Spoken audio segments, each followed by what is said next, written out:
Pues buenos días, es un placer para mí participar en ese tipo de eventos y sobre todo agradecer al comité organizador el que nos hayan incluido en esta plática. Y como verán, pues a mí me pidieron que hablara sobre un tema que es de la vida diaria de nuestro hospital, que es hablar del manejo precisamente del manejo quirúrgico. El manejo quirúrgico del paciente con traumatismo craneoencefálico. Y como lo hemos visto desde el principio, durante todo el curso, el traumatismo craneoencefálico es de un manejo multidisciplinario. El doctor Jaime Vázquez comentaba que el anestesiólogo solo está para mantener oxigenado al paciente. Yo creo que no, yo creo que es un manejo multidisciplinario muy completo el que tenemos que hacer en conjunto todo el grupo de neurotrauma. Por lo tanto, pues voy a dar la perspectiva del otro lado del manejo del trauma. A ustedes como anestesiólogos, pues tienen su área adecuada, nosotros tenemos la otra parte del manejo, el manejo quirúrgico, y como ya lo vieron, muchas veces nos corresponde ser el último eslabón de la cadena desde que el enfermo sufre el evento traumático en el sitio del accidente, donde debemos preparar mejor a la gente en los cursos de PHTLS, el que llegue el enfermo rápidamente al hospital idóneo, no al más cercano, donde tengamos un manejo protocolizado en un servicio de urgencias y que esté rápidamente, si el paciente lo amerita, en un quirófano lo más pronto posible, estabilizarlo y ponerlo en quirófano. Y como lo vieron, la Unidad Médica de Alta Especialidad Magdalena de las Salinas, pues dentro de sus características es eso. Un centro hospitalario de alta tecnología que cuenta con los recursos necesarios y es un hospital idóneo para el manejo del neurotrauma. Es un hospital que cuenta, como ya lo vieron, con terapia intensiva, 18 camas, servicio de neurocirugía, tomografía y neurocirujano las 24 horas del día, ¿no? Entonces cuenta con los recursos necesarios, un helipuerto para que los enfermos lleguen rápidamente al manejo de esto, ¿no? Entonces es un hospital que cuenta con todos los recursos hospitalarios.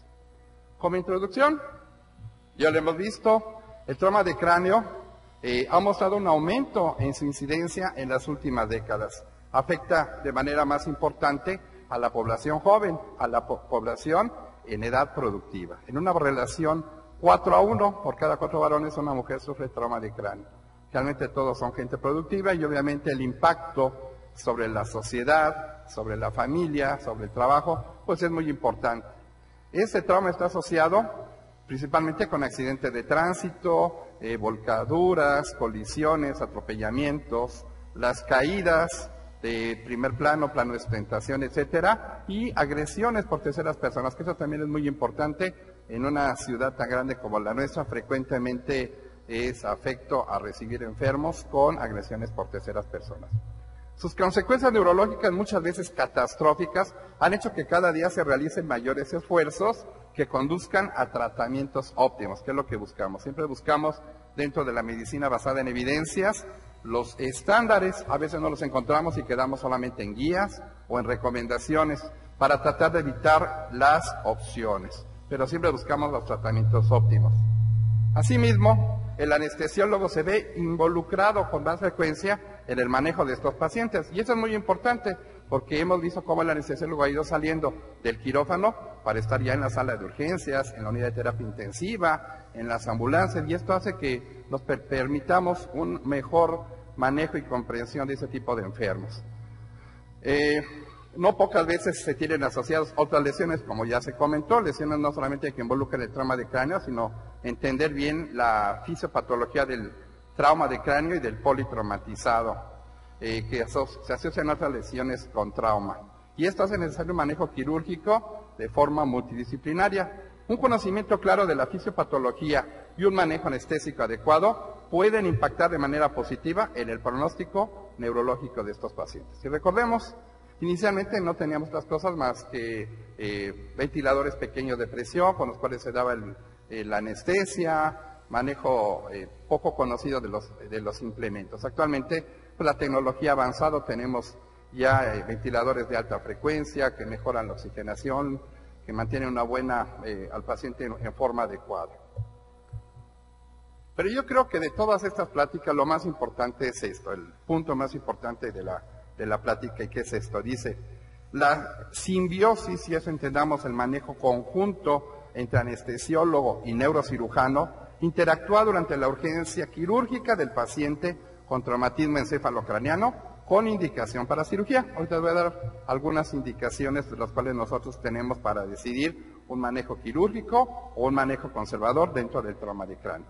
Pero lo más importante, dice, requiere que el anestesiólogo esté familiarizado con los objetivos y terapéutica del procedimiento, y asimismo que el neurocirujano también entienda los principios neuroanestésicos y las técnicas de neuroanestesia. Y eso es importante, porque si no entendemos cuál es la ubicación de cada uno de nosotros y no entendemos las características que tenemos dentro del quirófano, pues vamos a tener problemas, ¿no? Tenemos que saber nuestras capacidades y nuestras limitaciones. Por esto es tan importante que estemos familiarizados los neurocirujanos con los manejos de neuroanestesia, y que también los neuroanestesiólogos, los anestesiólogos, entiendan cuáles son las metas de los procedimientos neuroquirúrgicos.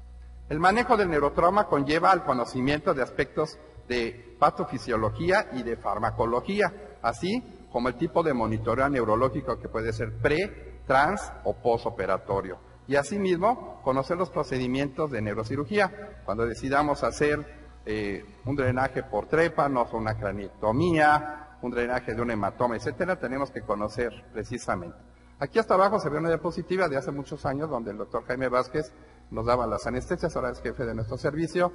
Ha ido cambiando, ha ido modificando también sus conductas, pero la experiencia que tiene es muy importante, ¿no? Vean ustedes aquí, está dándonos una anestesia de un paciente con trauma de cráneo.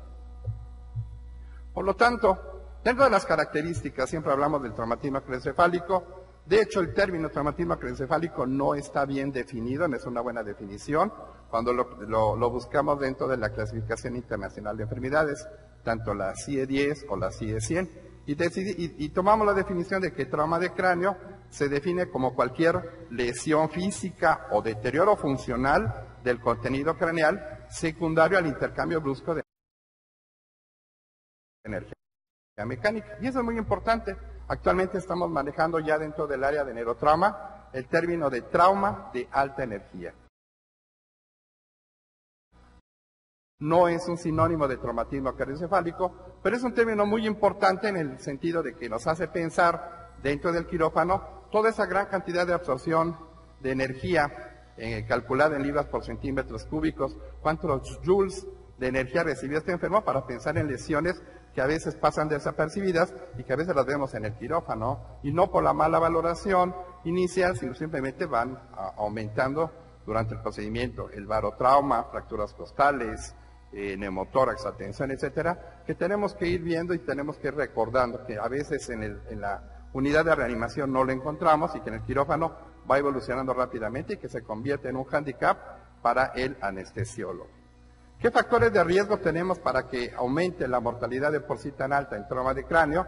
Pues tenemos, primero, conocer bien la fisiopatología y el mecanismo y la cinemática del trauma.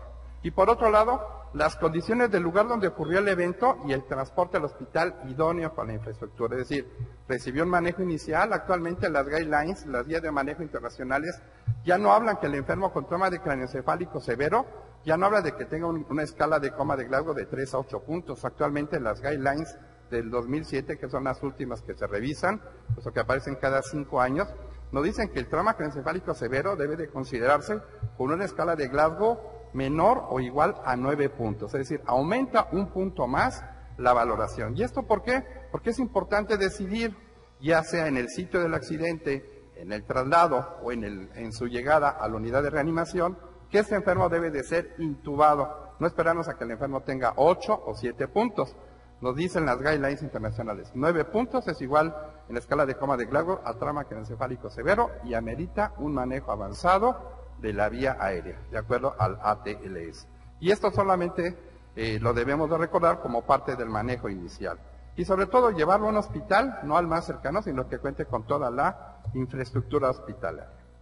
¿Qué es lo que hacemos en general nosotros los neurocirujanos dentro del área quirúrgica? Primero, Como ya vimos, definir específicamente qué es el traumatismo craneocerebral. Es decir, es un traumatismo cerebral focal, una contusión, es un traumatismo cerebral difuso, abarcó todo el contenido craneal, es una hemorragia epidural, una hemorragia subdural, una hemorragia subaracnoidea, una fractura de base de cráneo, etcétera. Definirlo y clasificarlo. ¿Por qué? Porque ya sabemos que todo enfermo con trauma de cráneo debe de ser considerado como un caso médico legal. ¿Por qué? Porque no sabemos todo lo involucrado que está y a veces el anestesiólogo, el neurocirujano, todo el personal de neurotrauma nos vemos involucrados en problemas médicos legales que esto, a veces por la beneficencia, la bioética que debemos tener, no lo abordamos y que debemos de recordarlo, que todo enfermo con trauma de cráneo severo debe de ser considerado como caso médico legal, hasta no demostrar lo contrario, tenemos que dar aviso al Ministerio Público. Posteriormente, la cinemática del trauma de alta energía, es decir, cuántos joules, qué cantidad de energía. Es un enfermo que sobrevivió a una volcadura y que salió despedido del vehículo durante la volcadura. Noten ustedes la gran cantidad de energía que pudo absorber, ¿no? Falleció el ocupante que venía con el enfermo que sobrevivió, ese es trauma de alta energía. Todos los enfermos que llegan, que son atropellados en motocicleta, en bicicleta, se consideran trauma de alta energía. Caídas de un primero o segundo nivel son traumas de alta energía por la gran cantidad de absorción de energía, y no solamente el trauma de cráneo, sino tenemos que buscar concienzudamente lesiones a distancia.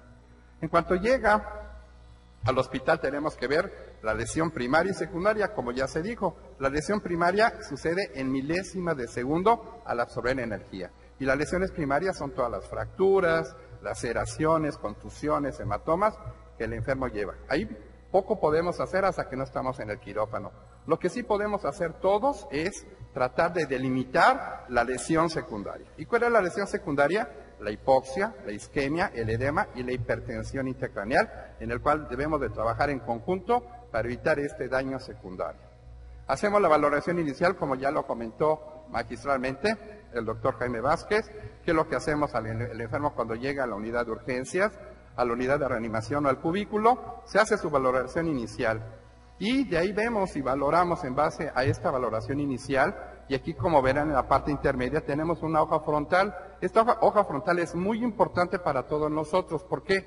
Porque es la única evidencia legal que tenemos en la base de datos para poder decidir o hacer qué hacemos con estos enfermos. Esta es la hoja frontal.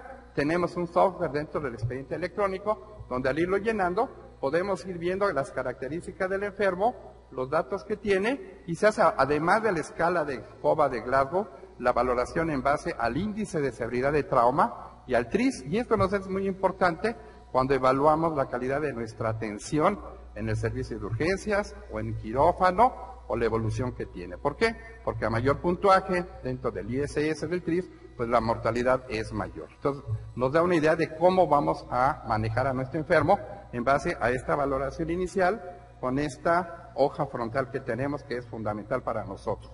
De ahí tomamos en base a los estudios clínicos, a la aplicación del ATLS, a la fase de reconocimiento primario, a la resucitación, a la fase de reconocimiento secundario y ver todas las características que tiene, qué enfermos son de tipo quirúrgico o no quirúrgico, en base a toda esta evaluación inicial.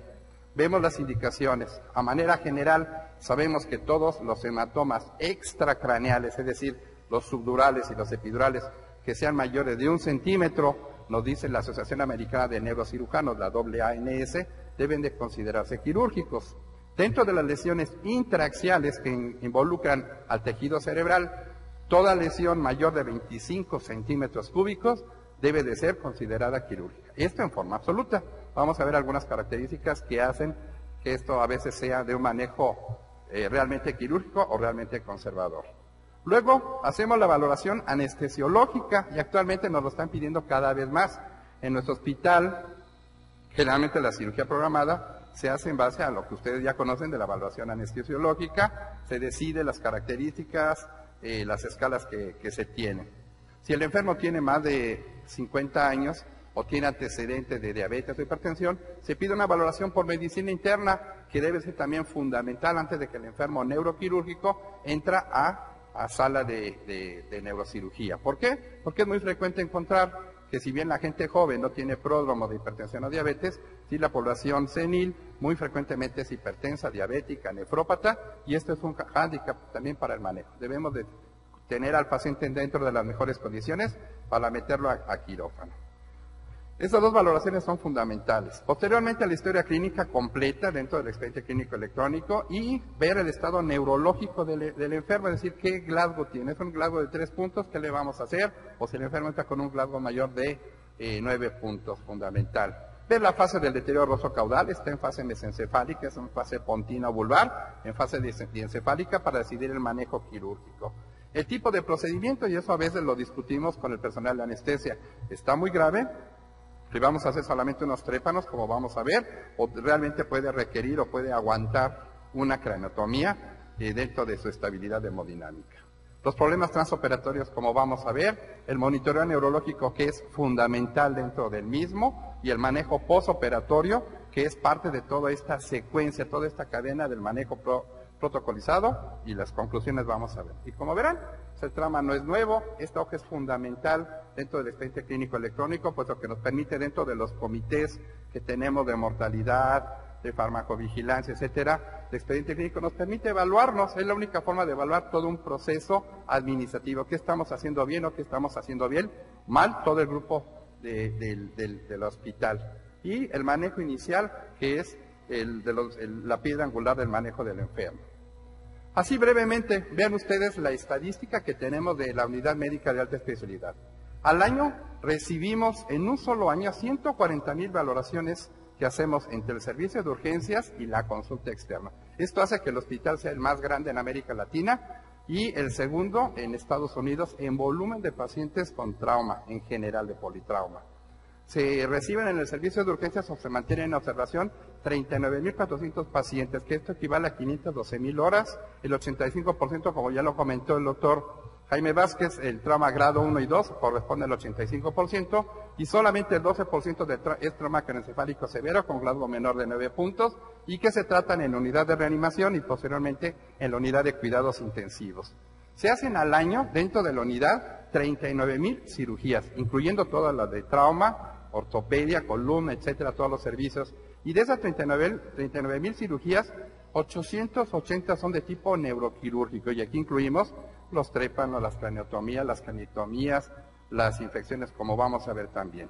Tenemos 298 defunciones al año y un promedio de 8,845 egresos hospitalarios, aproximadamente un ingreso prácticamente diario a la unidad de terapia intensiva con 470 ingresos, son 18 camas que tenemos. Y todo esto hace que continuamente lleguen a nuestro hospital como hospital idóneo, traslados rápidamente al manejo. Posteriormente, ya habíamos visto, ya lo habíamos comentado, dos cosas importantes dentro del manejo quirúrgico del trauma. Poco hacemos en la lesión primaria. ¿Y qué es la lesión primaria? Es la destrucción tisular por mecanismo de impacto directo o mecanismo de aceleración y desaceleración. Esto es lo que es la lesión primaria. La lesión primaria es en milésimas de segundo y corresponde a contusiones, laceraciones, hematomas, fracturas, etc. Posteriormente viene la lesión secundaria. La lesión secundaria son todas aquellas fuerzas que actúan en la microvasculatura cerebral y que desencadenan una cascada bioquímica que va a llevar a la hipoxia, a la isquemia, al edema y por ende a la hipertensión endocraneal. Esta cascada de autodestrucción lleva dos vías, una la de excitotoxicidad a través de receptores NMDA y la vía de la apoptosis, que es la muerte neuronal programada, que cuando no la hacemos o damos tratamiento a tiempo, pues es imposible el recuperar tejido lesionado. Acuérdense que brain es time, tiempo es cerebro. Y un pequeño lapso de tiempo que es nuestra ventana terapéutica, que nos sirve para disminuir o revertir el daño neurológico y evitar que estos cerebros traumatizados con contusiones, con un mal manejo, pues lleguen a provocar, si sobreviven ese tipo de cerebros, donde vemos gran depoblación neuronal, ventrículos dilatados, que es lo que tratamos de evitar para recuperar a nuestros enfermos. ¿Cuáles son las patologías más frecuentes dentro del área neuroquirúrgica de nuestro hospital? Pues obviamente de estas 880 cirugías que se hacen al año, los más frecuentes son las fracturas hundidas, expuestas y las compuestas. Las compuestas son aquellas que además de exponerse en la fractura, hay salida de líquido cefalorraquídeo, como lo vemos en estos cortes más arriba, donde se ve la fractura, y se están ahí levantando los fragmentos óseos.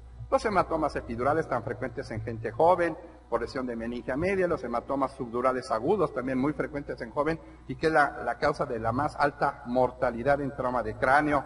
Los hematomas subdurales crónicos, que frecuentemente los vemos en población senil a consecuencia de lesión de venas puente, las contusiones cerebrales por esos mecanismos de impacto directo, mecanismos de aceleración, desaceleración, los hematomas parenquimatosos traumáticos, por lesiones vasculares, por desgarres, las heridas por proyectil de arma de fuego que también involucran el manejo neuroquirúrgico y anestesiológico, y los procesos infecciosos, abscesos cerebrales, por la entrada de los proyectiles o por empalamiento de lesiones de otro tipo, los empiemas subgaleales también muy frecuente, sobre todo en gente diabética o hipertensa en pacientes seniles, la hidrocefalia postraumática que requiere de ventriculostomías o de derivaciones, y sobre todo, algo muy importante que siempre lo comentamos con el servicio de anestesia, el manejo de la población pediátrica y geriátrica, es decir, qué es lo que proponemos a veces nosotros en conjunto para decidir, ¿no? La decisión la toma el anestesiólogo, nosotros proponemos o sugerimos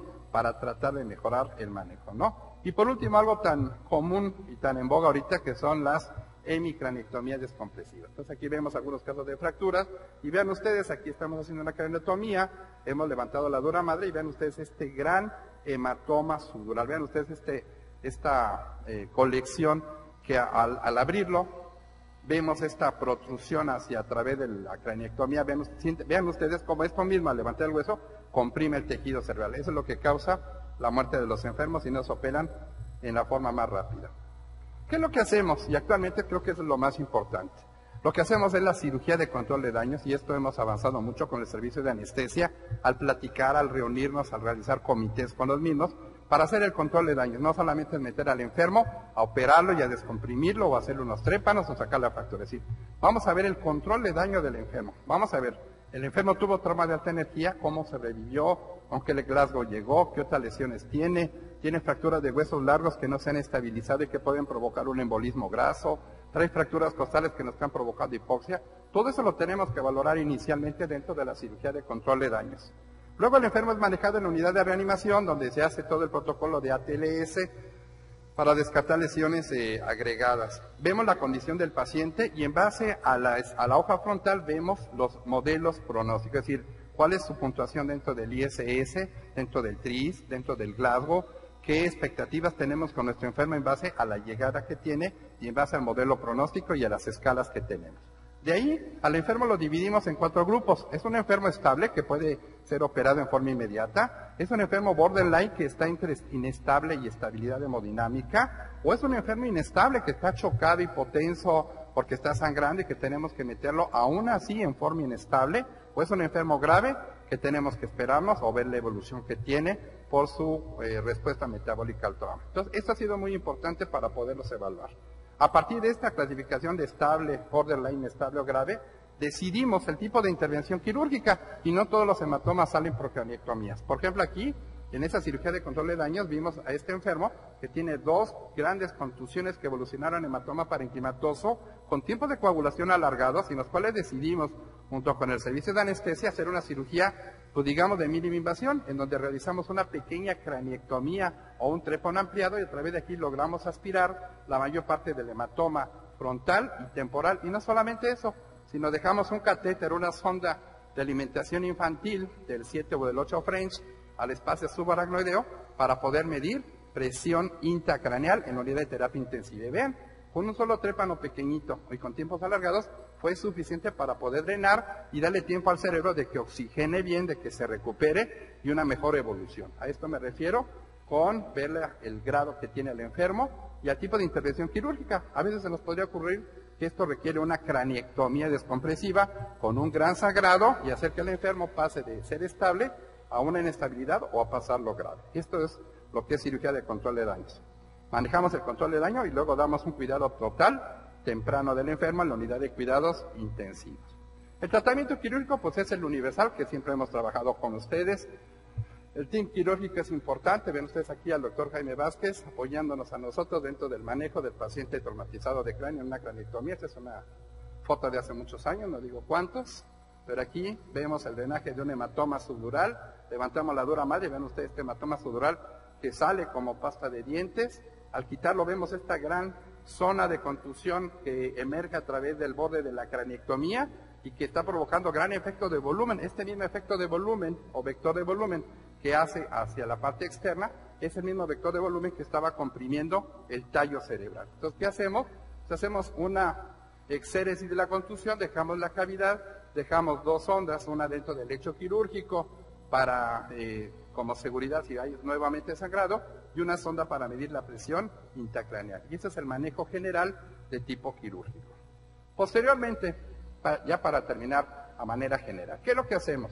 Dentro del manejo quirúrgico debemos de tener algunos puntos importantes. Primero, que es fundamental para todos nosotros que estamos en quirófano tratando enfermos graves, tener un expediente clínico completo, si es electrónico de preferencia, porque es la única forma de poder evaluar nuestros procedimientos. Todo lo tenemos que anotar. Debe de haber hojas de consentimiento tanto quirúrgico como anestesiológico, y esto cada vez lo pide la norma oficial mexicana como parte de la evaluación del expediente.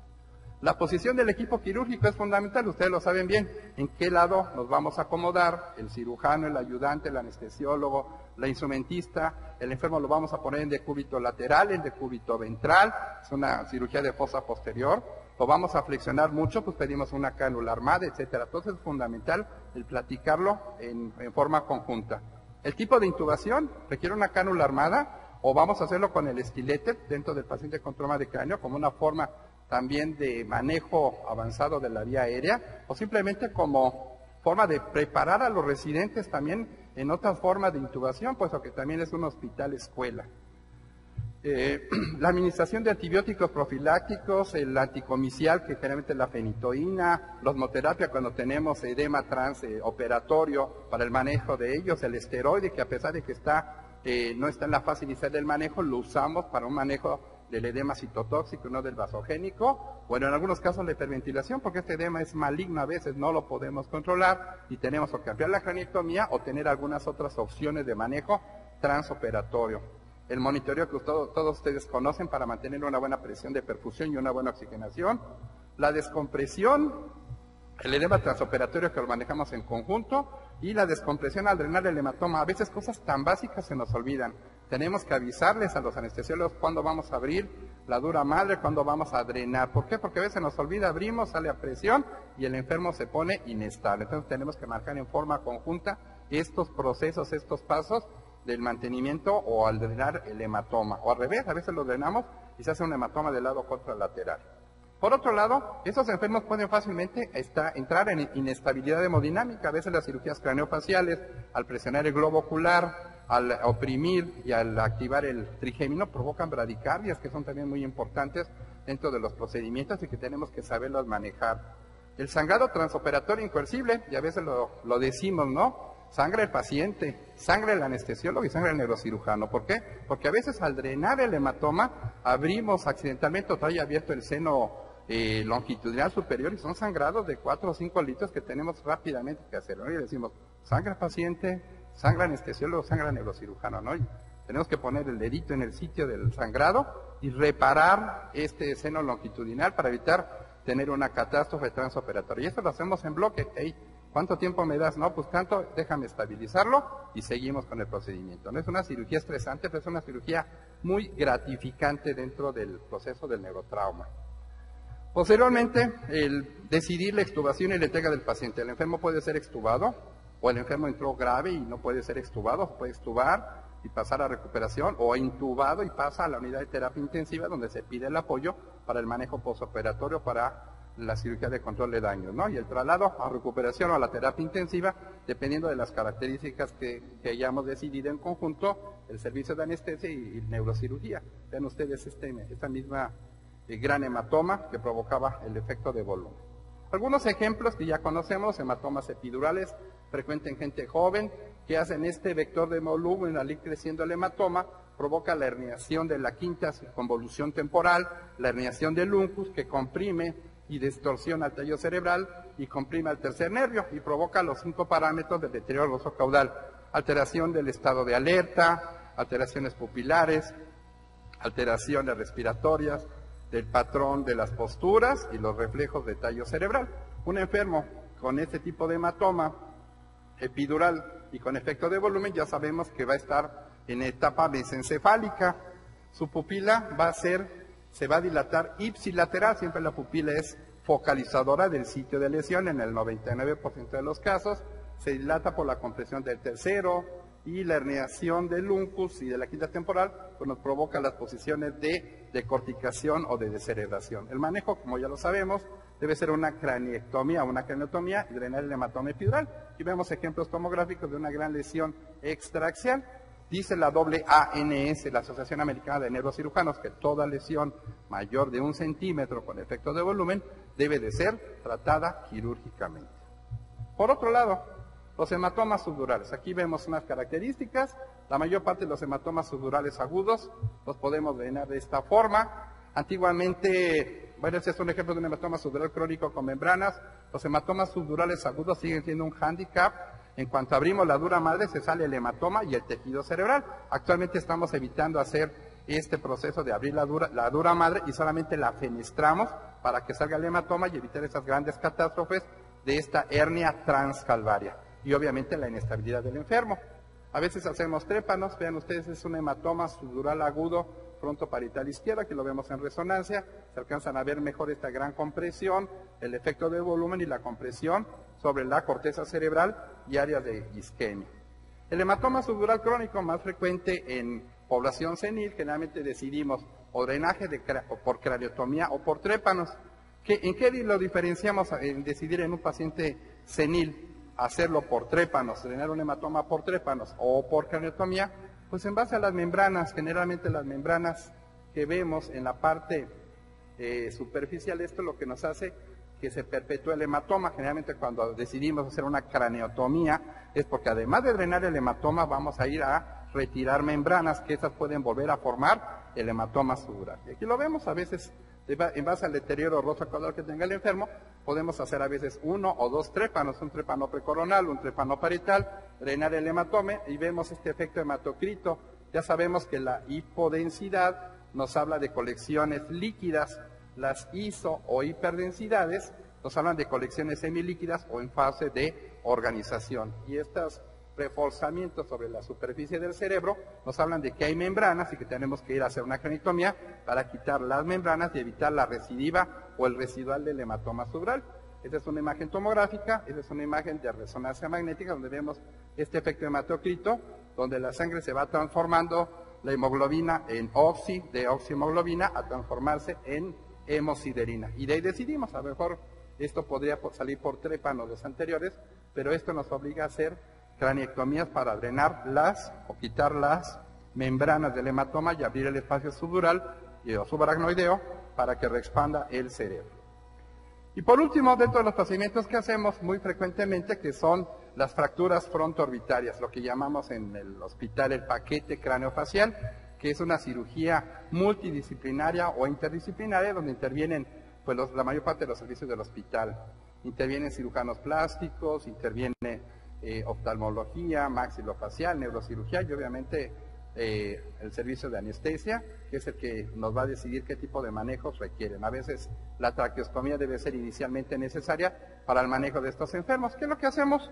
Pues hacemos inicialmente una craniotomía bifrontal, esto llega frecuentemente, tenemos un promedio de unas 2 cirugías craniofaciales a veces a la semana que requieren de un manejo avanzado y de una conocimiento en conjunto con el área de anestesia. Hacemos la craniotomía bifrontal, borramos el seno frontal para evitar estas colecciones, estos mucoceles, todas esas infecciones intracraneales, quitamos las contusiones, hacemos el aseo quirúrgico, porque generalmente son fracturas expuestas, hacemos la plastea dural, o con el pericráneo cubrimos el seno frontal o la cavidad del seno frontal, y la colocación de mini placas y malla de titanio o a veces injerto de costilla y un drenaje subaracnoideo. Aquí vemos la craniotomía bifrontal, estamos despegando el colgajo musculocutáneo, aquí vemos la colocación de las mini placas y de las mallitas para reconstruir todo este complejo de fracturas que ya se habían comentado. Aquí ya está borrado el seno frontal, está cubierto el seno longitudinal con gel Juan